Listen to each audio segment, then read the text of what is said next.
ओम शांति।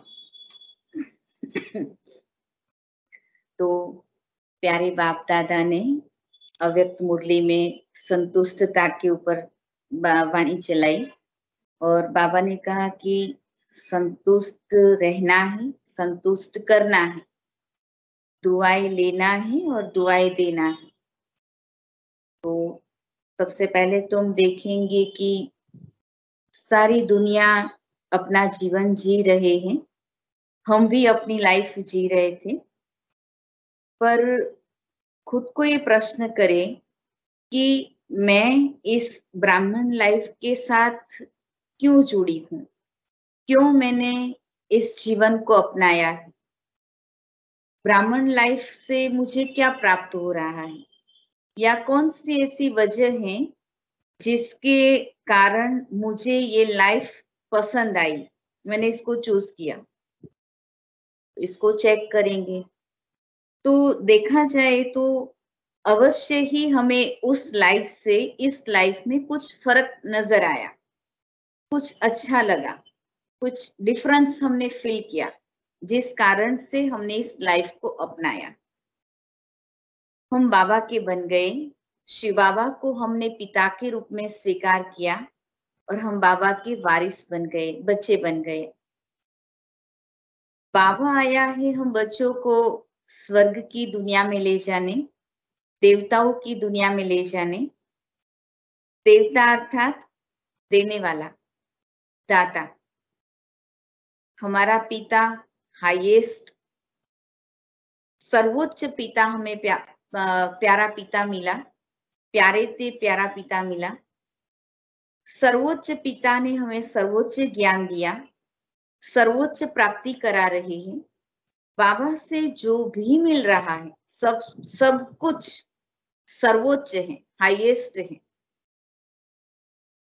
फिर भी मेरी बुद्धि कहाँ अटकती है, मुझे कौन सी बात डिस्टर्ब करती है, अट्रैक्ट करती है, कौन सी ऐसी बात है जो मुझे मेरे पुरुषार्थ के मार्ग में बाधा रूप बनती है, रुकावट डालती है, स्पीड ब्रेकर बनती है।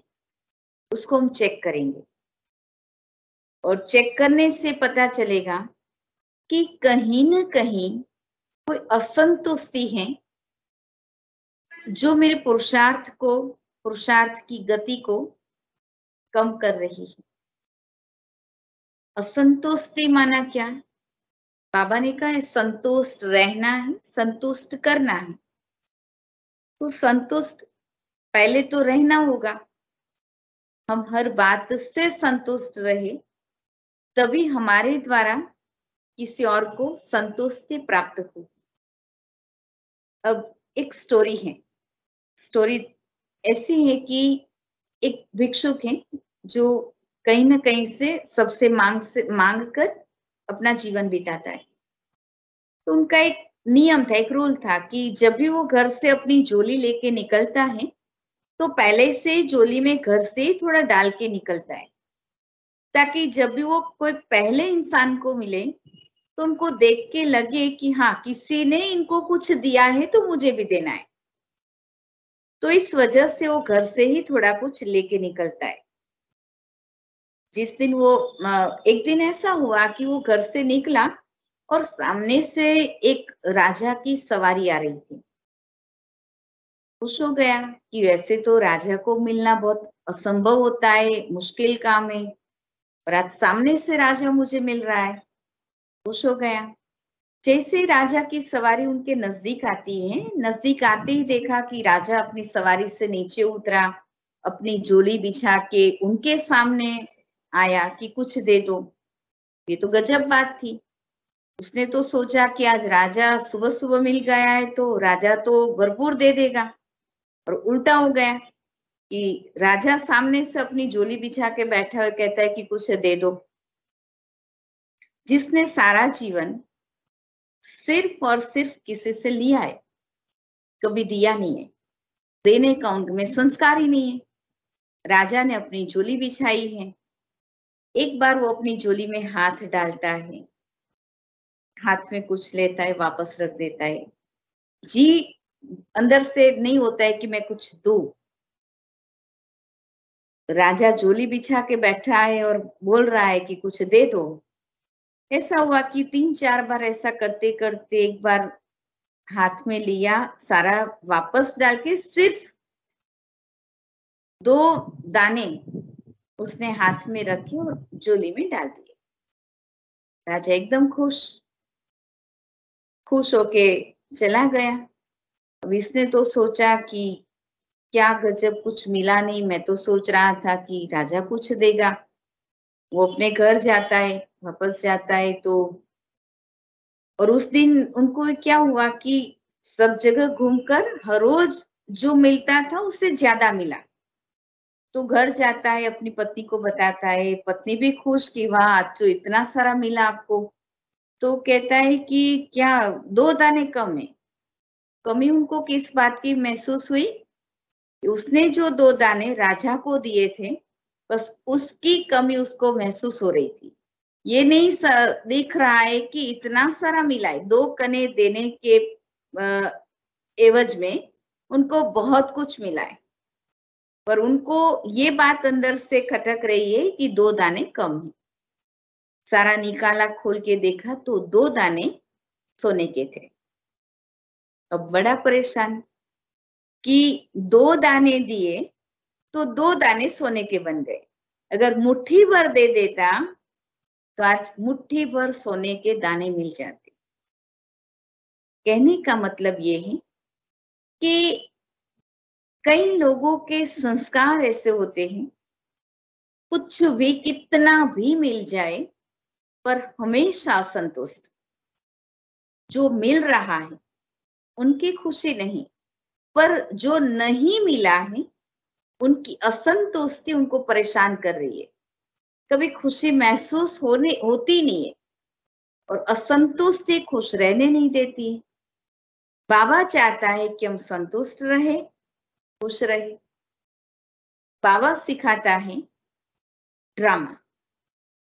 बाबा कहता है कि जब भी कुछ भी हो जाए तो ड्रामा की ढाल को सामने रखो।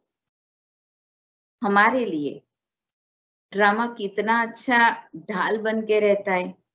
हर परिस्थिति में ड्रामा हमें बचाता है, हमारे व्यर्थ संकल्पों से बचाता है, टाइम एनर्जी वेस्ट होने से बचाता है।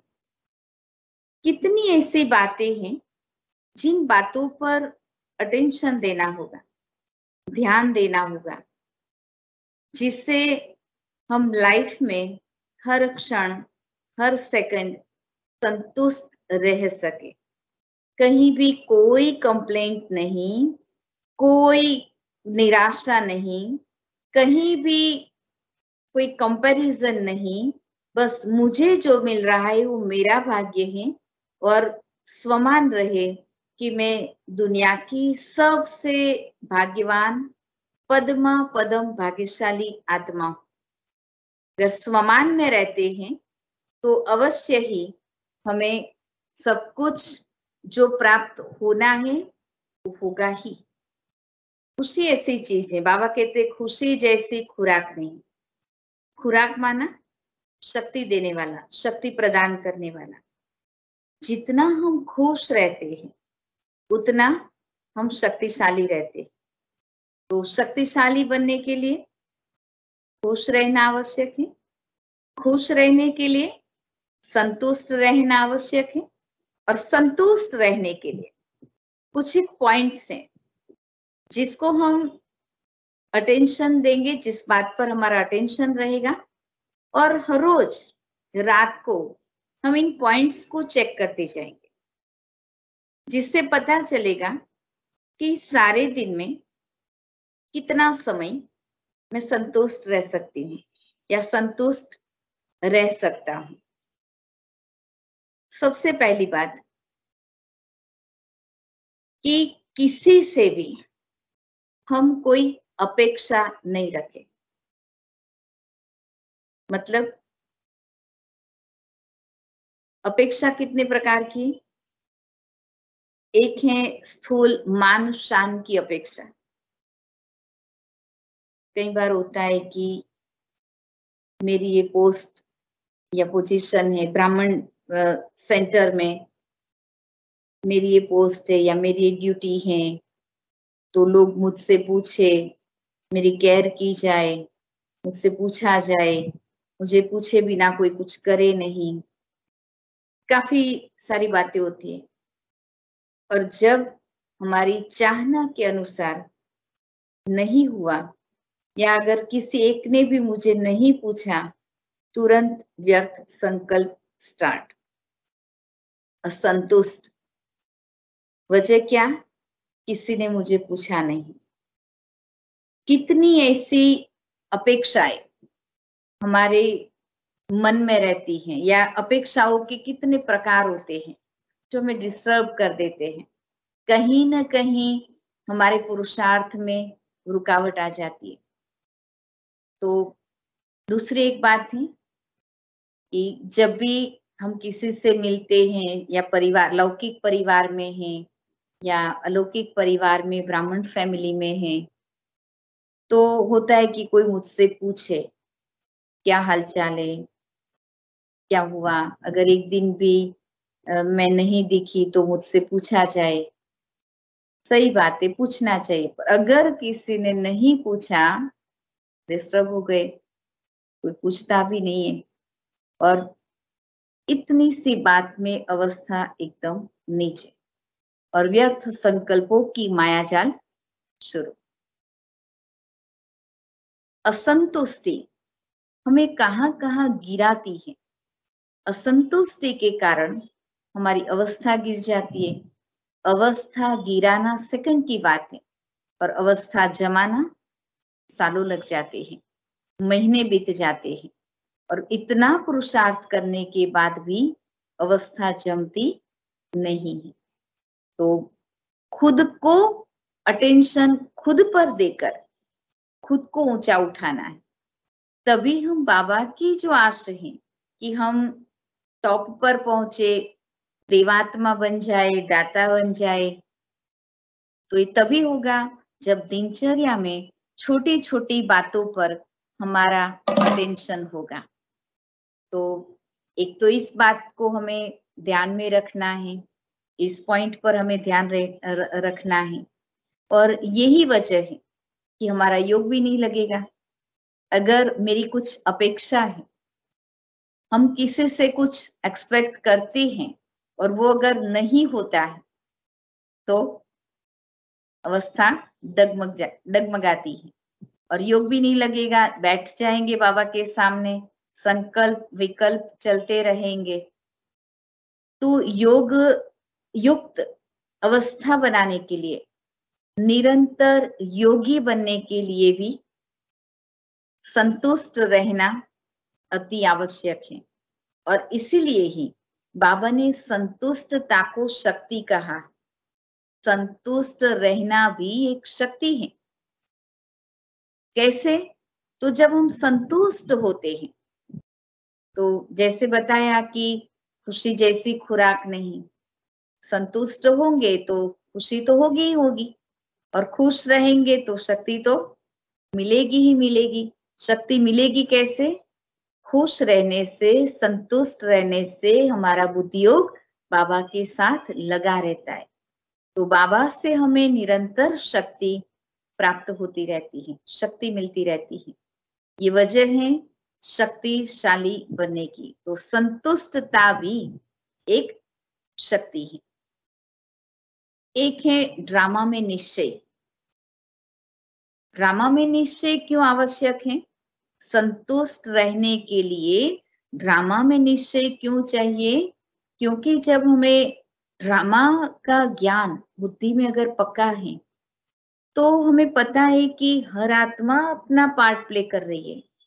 जब वो अपना काम कर रहे हैं, मैं अपना काम कर रही, वो अपना किरदार निभा रहे, पार्ट प्ले कर रहे, मैं अपना पार्ट प्ले कर रही हूँ। तो जब हम खुद को पार्टधारी समझते हैं, तो इससे एक तो कंपैरिजन नहीं होगी, किसी से ईर्ष्या नहीं होगी, क्योंकि बुद्धि में ये बात स्पष्ट है कि वो अपना पार्ट प्ले कर रहे हैं, मुझे अपना पार्ट प्ले करना है। तो मेरा अटेंशन सिर्फ और सिर्फ मेरे ही पार्ट पर हो। क्यों? क्योंकि जब कोई भी पार्टदारी, हम देखें कि स्टेज पर एक ड्रामा चल रहा है, 5-7 पार्ट एक्टर्स अपना पार्ट प्ले कर रहे हैं, उनमें से एक एक्टर को ध्यान आता है कि फलाना एक्टर ऐसा क्यों कर रहा है।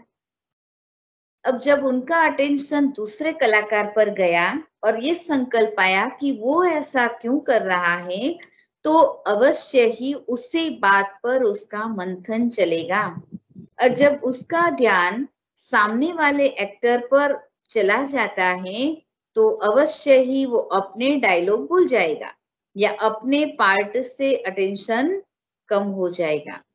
तो गड़बड़ तो ये होगी कि दूसरों पर ध्यान देने से अपने पार्ट को हम खराब करते हैं। कहीं न कहीं हमारे पार्ट में कोई न कोई गड़बड़ी होगी, अवस्था भी खराब होगी, मूड खराब हो जाएगा, चेहरा बदल जाएगा। तो मुझे अपना पार्ट जिस रीति से प्ले करना था, उसमें डिस्टरबेंस आ गया, तो हम अपना पार्ट ही ठीक रीति से प्ले नहीं कर पाएंगे। तो बाबा ने हमें ड्रामा की पटरी पर खड़ा कर दिया। ड्रामा की पटरी कहा जाता है। पटरी क्यों? ट्रेन पटरी पर चलती है। जब ट्रेन पटरी पर होगी, ट्रैक पर होगी, तो फास्ट जाएगी, सीधी जाएगी और मंजिल पर पहुंचाएगी। पर अगर ट्रैक से उतरी तो खत्म। एक है एक्सीडेंट होने से भी पटरी से उतरती, और पटरी से उतरने से भी एक्सीडेंट होता है। हमारी लाइफ में भी अगर हम ड्रामा की पटरी पर चलते हैं, ड्रामा बुद्धि में फिक्स है, तो कोई एक्सीडेंट नहीं होगा। निरंतर हमारा पुरुषार्थ आगे चलता रहेगा। हम अपनी मंजिल पर अवश्य ही पहुंच पाएंगे समय से पहले। बाबा ने हमें जो कहा है कि समय का इंतजार नहीं करो, समय आपको नजदीक लाना है। मतलब हमारे तैयार होने से समय का दी एंड हो, ड्रामा का दी एंड हो। तो बाबा हमें तैयार करना चाहता है। तो बाबा ये चाहता है कि हम ड्रामा के एक्टर अपने को कंप्लीट करें, अपने पुरुषार्थ में ऐसे रहे कि समय को हम समीप लाए। मतलब कि नई दुनिया की स्थापना का कार्य जो चल रहा है, कलयुगी दुनिया, कलयुगी संस्कारों के विनाश का कार्य जो चल रहा है, वो रुका ही है हमारे कारण। कलयुगी दुनिया खत्म कब होगी? जब हमारे अंदर जो कलयुगी संस्कार भरे पड़े हैं, उन कलयुगी संस्कारों का खात्मा होगा, तब कलयुग खत्म होगा। तो बाबा हमें जिस दुनिया में ले जाना चाहता है, उस दुनिया में जाने के लिए उन दुनिया के लोगों के जो संस्कार हैं, जो दिव्यता है, जो दिव्य गुण है, वो हमें अभी से भरने हैं, तैयारी करनी है। काफी सारे गुण हैं, उनमें से एक है संतुष्टता। हमेशा देवी देवताएं संतुष्ट हैं। क्यों? क्योंकि देवताएं कभी कोई चाहना नहीं रखते हैं। देवताओं को कुछ चाहिए नहीं। बाबा कहते वो इच्छा मात्रम अविद्या होते हैं। देवी देवताएं इच्छा मात्रम अविद्या, जो हम बनने जा रहे हैं। तो हमें जब देवता बनना है, तो हमारी इच्छाओं को हमें यहाँ ही खत्म करना होगा। जब हमारी इच्छाएं खत्म हो जाएगी, तब इच्छा मात्रम अविद्या बनकर हम दूसरों की इच्छाओं को कंप्लीट कर पाएंगे, दूसरों को हम दे पाएंगे। बाबा कई बार अव्यक्त मुरली में कहता है कि जब तक देने वाला खुद लेने की आश में है, चाहना है, उनको अभी भी कुछ चाहिए, कभी दे नहीं सकता, वो कभी देवता बन नहीं सकता। तो दाता बनने के लिए इच्छा मात्रम अविद्या बनना बहुत बहुत आवश्यक है। और इच्छा मात्रम अविद्या बनना माना संतुष्ट बनना। तो ड्रामा की पटरी पर रहने से जेलसी खत्म हो जाएगी, कंपैरिजन खत्म हो जाएगी, झगड़े समाप्त हो जाएंगे और हमेशा खुश रहेंगे। अपने पार्ट में, अपने ही पार्ट पर हमारा ध्यान होगा, अटेंशन होगा, तो हम दी बेस्ट रोल प्ले कर पाएंगे। तो काफी सारी दुखों की जो बातें हैं वो खत्म हो जाएगी, क्योंकि दुखों का कारण ही आशा है। हम दुखी तब होते हैं जब हमें हमारे अंदर कुछ आशा है। आशाएं, इच्छाएं, अपेक्षाएं, यही हमें दुखी करती है।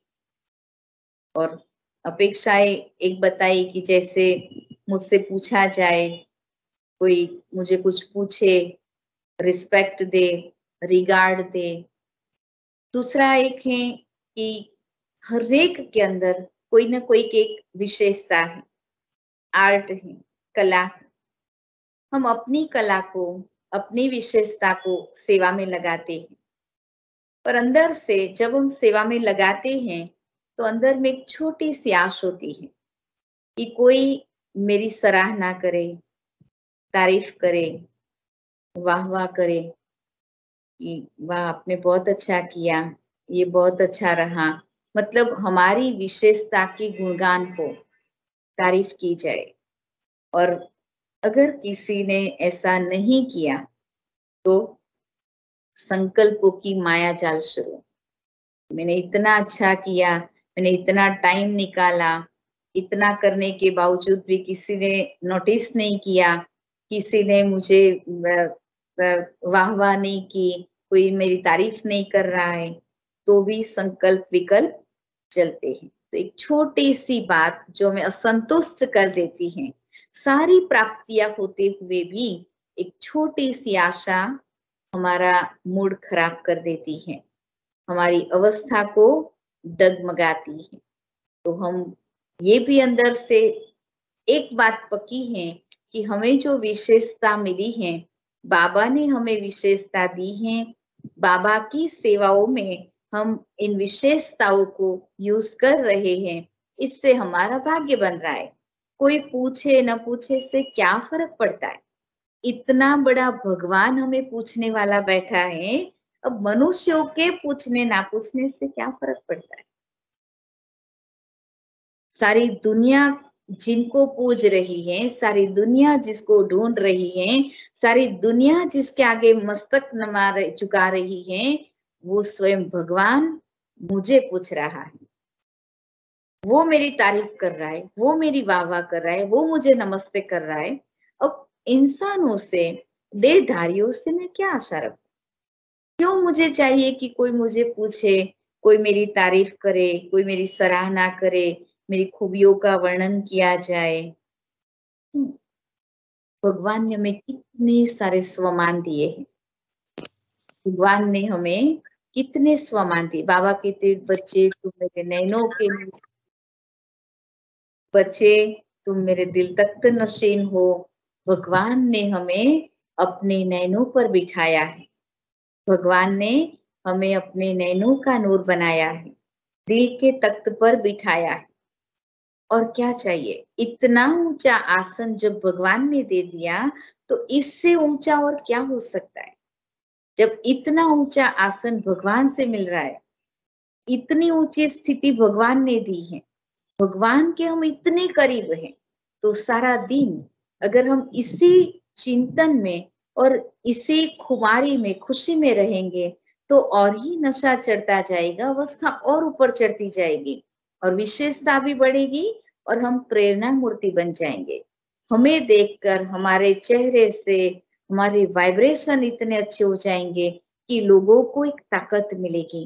हमारा चेहरा देखकर उनको कुछ महसूस होगा, हमारे ओरा, हमारी जो एनर्जी है, तो उससे भी वाइब्रेशंस आएंगे लोगों को, और वो भी हमसे कुछ शक्ति प्राप्त करेंगे।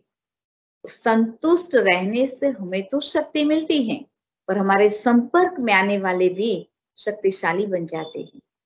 हम उनके प्रेरणा स्रोत बन जाते हैं, हमसे वो कुछ प्रेरणा लेते हैं। तो ये बहुत अच्छा होगा कि हम किसी से भी कोई आशा न रखे, मतलब जीरो, शून्य एक्सपेक्टेशन, किसी से भी हम कोई आशा नहीं रखे। कई बार हम ये भी सोचते हैं कि हमें अटेंशन, हमारे ऊपर अटेंशन होना चाहिए, कोई हमारे ऊपर अटेंशन दे, कोई ध्यान दे, हम आए गए उसको नोटिस किया जाए। तो बहुत कुछ ब्राह्मण लाइफ में भी, लौकिक में भी 4-5 लोगों का परिवार होता है, तो या 2 लोग रह रहे हैं, तो भी ऐसे नहीं कि छोटा परिवार है तो आशा ही नहीं होती है। हमेशा छोटी-छोटी बातों में अंदर से मायूसी आ जाती है, एक अपेक्षा के कारण कि मैंने इतना किया। जैसे रसोई घर में आपने रसोई बना दी और बहुत कुछ कुक किया और परिवार वाले आते हैं, खा लेते हैं। अच्छी आइटम बनी है पर किसी ने सराहना नहीं की बहुत अच्छा बना है, तो अंदर से कांटे की तरह चुभने लगता है कि मैंने इतना मेहनत किया, इतना टाइम निकाला, फिर भी एक ने भी नहीं बताया कि बहुत अच्छा बना है, या बाकी सबने बताया, किसी एक ने नहीं बताया, तो वो बात अंदर चुभती रहेगी कि सबने बताया, इसने क्यों नहीं बताया। तो एक छोटी सी बात में हमारी पिन अटक जाती है और बाकी सारी खुशियां खत्म। कितना अच्छा माहौल होगा, कितनी अच्छी पार्टी होगी, और एक छोटी सी बात हमारी सारी बातें खत्म कर देती है, हमारी खुशियों को खत्म कर देती है, हमारा मूड खराब कर देती है, माहौल ही सारा खराब हो जाता है। तो हमें किसी से भी इस बात की भी अपेक्षा नहीं रखे। हम क्यों चाहते हैं कि ये लोग हमारी सराहना करें, तारीफ करें। भगवान हर रोज मुरली में हमारी तारीफ कर रहा है। जब भगवान मेरी सराहना कर रहा है, भगवान मेरी तारीफ कर रहा है, भगवान मेरी वाह वाह कर रहा है, तो और क्या चाहिए। लोगों की वाह वाह की क्यों अपेक्षा करें, और लोगों का ठिकाना कहाँ पर है। देखो आज वाह वाह करेंगे, बाहर जाके कुछ और भी बोल सकते हैं। कोई जरूरी नहीं कि हमारे सामने लोग जो बोल रहे हैं बाहर भी वही बोलते होंगे। इसीलिए कौन क्या कर रहा है, कौन क्या बोल रहा है, किसी समय कोई फर्क नहीं पड़ता। मैं और मेरा बाबा, मैं और मेरा पार्ट ड्रामा, बस इसी में हम व्यस्त रहे, इसी में मस्त रहे। इससे क्या होगा, तो बाबा ने एक जो बात बताई, संतुष्ट रहना है, संतुष्ट करना है, और बाद में बताया दुआएं लेना है, दुआएं देना है। तो संतुष्ट रहना ही दुआ लेने का और दुआ देने का काम कर सकते हैं। जब तक हम संतुष्ट नहीं है तो न हम दुआ दे पाएंगे, न हम दुआ ले पाएंगे। एक बहुत अच्छा बाबा का एक बहुत अच्छा एक गीत है, उसमें ये लाइन आती है कि दुआओं से दुआओं से जीता है वो बेफिक्र है, दुआ के बिना हर दवा बेअसर है। ये बहुत अच्छी लाइन है कि दुआओं से ही जो जीता है वो बेफिक्र है, उन्हें और कोई चिंता नहीं, क्योंकि कहा जाता है कि दुआ जैसी कोई दवा नहीं। जहाँ कोई दवाई काम नहीं करेगी वहां दुआ असर कर जाती है। तो दुआएं लेना और दुआएं देना ये बहुत बड़ा काम है, एक बहुत बड़ी हमारे सामने पुरुषार्थ के लिए एक चैलेंज है। तो दुआओं का खजाना जमा करने के लिए संतुष्ट रहना और संतुष्ट करना ये बहुत बड़ी बात। तो सबसे पहले तो जो बहुत बड़ी चैलेंज है वो खुद को संतुष्ट करें। खुद ही संतुष्ट नहीं है तो दूसरों को क्या संतुष्ट कर पाएंगे। तो पहला स्टेप है खुद को संतुष्ट करना। खुद ही खुद को संतुष्ट कर सकते हैं। बाकी अगर किसी एक ने हमें संतुष्ट किया, अपेक्षाएं, आशाएं, इच्छाएं कैसी है, अगर हमारी एक आशा पूरी हो गई तो 1-2 दिन खुश रहेंगे, 2 दिन के बाद दूसरी खड़ी हो जाएगी। एक इच्छा पूरी होते ही दूसरी खड़ी हो जाती है, दूसरी पूरी होगी फिर तीसरी आएगी। इच्छाओं का कहीं अंत नहीं। इसलिए बाबा ने कहा है इच्छाएं अच्छा बनने नहीं देती। इसलिए ध्यान रहे, अटेंशन बाबा हमें यही खिंचवाता है कि हमें कोई भी आशा नहीं रखनी है, न खुद के प्रति न दूसरों के प्रति। तो न हमें किसी की सहानुभूति चाहिए, न ही हमें किसी का अटेंशन चाहिए, ना ही किसी लोगों की हमें सराहना चाहिए।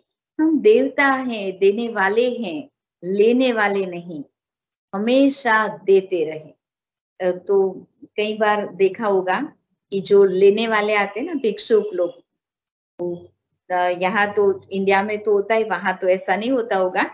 जब भी ट्रेन में जाते हैं ना, तो ट्रेन में भी ऐसे भिक्षुक लोग आ जाते हैं मांगने वाले। तो कई बार कई लोग ऐसा बोलते हैं, जो दे उनका भी भला, जो ना दे उनका भी भला। तो भल अंदर से वो मांगने वाले हैं, फिर भी अंदर से उनके मन में भाव आते हैं। चलो मन में आता, कभी ना कभी किसी के प्रति आता होगा, तब तो मुंह से निकलता है। चलो शायद अंदर ना हो, सिर्फ दिखाने के लिए मुंह से बोलते हो, फिर भी उनके अंदर से ये तो निकलता है कि जो दे उनका भी भला, ना दे उनका भी भला। तो हम ब्राह्मणों के लिए ये बात बहुत आवश्यक है कि कोई हमारे साथ कुछ भी करे, मुझे वैसा नहीं करना है, मुझे वही करना है जो मुझे बाबा ने बताया है। और बाबा की बातें जो हर रोज मुरली में आती हैं, बाबा हमें संतुष्ट कर रहा है। कैसे? ज्ञान, गुण, शक्तियों का खजाना देकर। और जैसे पहले बताया कि एक संस्कार ऐसे होते हैं कि कितना भी मिलने के बाद भी संतुष्टता नहीं आती, तो कभी खुश रह ही नहीं सकते। हर बात में जो नहीं मिला है उसी का दुख व्यक्त करते रहेंगे। जैसे कई बार कई क्लासेस में भी सुना है और स्कूल में भी ऐसे पढ़ाया जाता है कि पॉजिटिव एटीट्यूड अपनाए। कैसे? कि हम किसी के घर गए और किसी ने पानी दिया, आधा ग्लास पानी दिया, तो कोई सोचेगा कि कैसे लोग हैं, पानी में भी कंजूस, आधा ही ग्लास पानी दिया। और कोई होते जो सोचते कि चलो अच्छा आधा ग्लास पानी तो मिला, जो मिला है उसकी खुशी मनाए, जो नहीं मिला है उसका दुख व्यक्त न करे, नहीं तो जो मिला है उसकी भी खुशी गायब हो जाएगी। तो बाबा हमें स्वमानों में रहने के लिए, स्वमानों की लिस्ट कितनी लंबी माला है जो बाबा ने हमें दी है, स्वमानों की माला। तो स्वमानों में रहेंगे, हर रोज एक न एक स्वमान को हम सुबह से लेकर रात तक स्वमान का अभ्यास करते रहेंगे, तो हमें संतुष्ट रहने में और संतुष्ट करने में बहुत मदद मिलेगी। तो संतुष्ट रहेंगे तो दुआ दे पाएंगे। दे उसका भी भला, ना दे उसका भी भला, तो दुआ देना हुआ। हमें हर एक को दुआ देनी है। जब हम देने का काम करेंगे तो मिलेगा ऑटोमेटिक। दुआ लेनी है, मांगने से नहीं मिलता, देने से मिलता है। तो हम एक बार दुआ देना शुरू करें। कोई कुछ भी करे, हर एक के प्रति हमारा क्षमा भाव हो, दुआओं वाला भाव हो, हर एक के प्रति शुभ भावना, शुभ कामना करे, तो उससे हम दुआ देंगे तो दुआ मिलती रहेगी। दुआ लेने के लिए देना जरूरी है। कैसे दुआ दे सकते हैं? कब दुआ दे सकते हैं? किसको दुआ दे सकते हैं? दुआ देने के लिए क्या करना पड़ेगा? दुआ देने के लिए क्या करना पड़ेगा? कैसे दुआ दे पाएंगे? बताए कोई?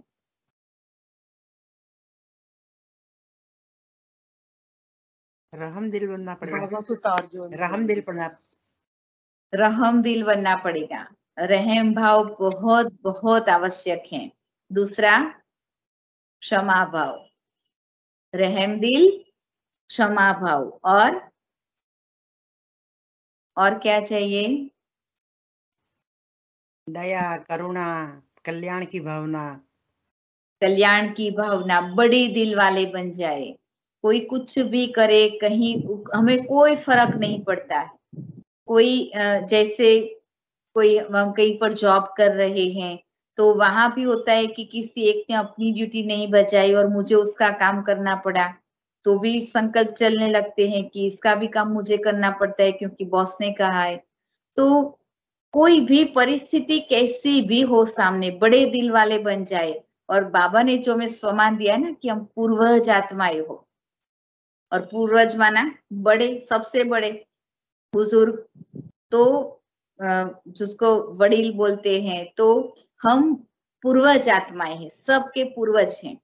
पूर्वज माना बड़े, तो बड़े जो होते हैं वो हमेशा छोटों को माफ कर देते हैं, छोटों की बातों को नजरअंदाज कर देते हैं और सबको माफ करते हैं। तो तभी जब हम पूर्वज के स्वमान में रहेंगे, जब हम पूर्वज स्वरूप में रहेंगे, तभी हम दुआ दे पाएंगे। हमेशा इस बात को याद रखिए कि ऊंचे ते ऊंचे बाप के हम ऊंचे बच्चे हैं, और इतने श्रेष्ठ स्वमान बाबा ने हमें दिए हैं, और इन बातों को याद रखेंगे तभी हम दुआ दे पाएंगे। और जब दुआएं देते रहेंगे तो लेने की कोशिश करना ही नहीं है, देते रहेंगे तो ऑटोमेटिक हमारे खाते में दुआएं जमा होती ही जाएगी। दुआएं जमा करने के लिए क्या क्या करना होगा? एक तो हमें दुआ देना पड़ेगा, दुआ देने से दुआ जमा होती है। दूसरा, हमारे खाते में दुआएं जमा कब होगी, कैसे होगी? दूसरी आत्मा को हम हेल्प करेंगे दिल से। दिल से हेल्प करने से दुआ जमा होती है। हेल्प करने का मतलब क्या है? सिर्फ स्थूल रूप से हेल्प करना ही हेल्प करना नहीं है।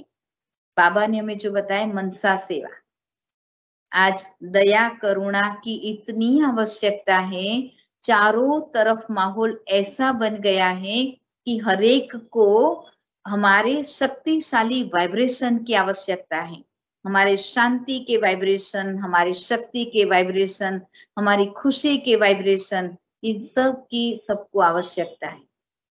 अगर हम हर रोज मनसा सेवा करके अनेक आत्माओं को अगर हम सकाश देते रहेंगे, ऑटोमेटिक दुआएं हमारे खाते में जमा होती जाएगी। जरूरी नहीं है कि मैंने किसी के लिए कुछ किया, उसको पता चले तो ही मेरे खाते में दुआ आएगी, नहीं। अगर मैंने किसी को वाइब्रेशन दिया, अगर मैंने किसी के प्रति शुभ भावना रखी, तो मेरे खाते में ऑटोमेटिक दुआएं जमा होती ही होती हैं। जरूरी नहीं है कि हम किसी को बताएं और बताने के बाद हमें मिलेगा। बताने की भी आवश्यकता नहीं है। कार्मिक अकाउंट है हमारा, ये कर्म ऐसा है जो नेचुरल, एक बार कर्म किया तो उसका फल खाते में जमा हो ही जाता है। इसलिए हमें हर एक को देते रहना है, चाहे हमारी पहचान वाले हैं, चाहे अनजान लोग हैं। इसलिए बाबा ने हमें इतना अच्छा एक सेवा दे दी है, मनसा सेवा। उसके लिए ना किसी की परमिशन चाहिए, ना कोई स्पेशल जगह चाहिए, ना कोई स्पेशल लोग चाहिए, कुछ भी नहीं। हम पहचानते हैं तो भी और नहीं पहचानते तो भी सबके लिए मनसा सेवा कर सकते हैं। जैसे एक दिन हम ऐसा हमारा प्रोग्राम बनाए कि आज मैं कोई एक हॉस्पिटल में जो मरीज पेशेंट लोग हैं उनको मैं वाइब्रेशन दूंगी, सकाश दूंगी। तो या आज मैं कोई ऐसी जगह है जहाँ गरीब लोग रहते हैं, जहाँ उनको खाने पीने की भी प्रॉब्लम है, तो मैं उनको सकाश दूंगी। हर रोज अगर अलग अलग एरिया को लेकर, अलग अलग फील्ड को लेकर हम मनसा सेवा का काम करना शुरू कर देंगे, तो भी हमारे खाते में दुआएं जमा होती जाएगी। और जब दुआएं जमा होती जाती हैं तो संतुष्टि का लेवल भी ऊपर उठता जाएगा, वो भी बढ़ता जाएगा। तो संतुष्टता और दुआएं दोनों आपस में मिले हुए हैं, दोनों का आपस में संबंध है। दुआएं लेने से और दुआएं देने से दुआएं मिलती जाएगी, और दुआओं का खाता जमा होता जाएगा, संतुष्ट होते जाएंगे। क्योंकि दोनों का आपस में ऐसा कनेक्शन है कि बिना संतुष्ट हुए हम दुआ नहीं दे सकते। और जब दुआएं लेना और देना खाते में जमा होता जाएगा तो संतुष्टि का लेवल भी ऊपर आता जाएगा। तो संतुष्ट भी रहना है और दुआएं देनी है।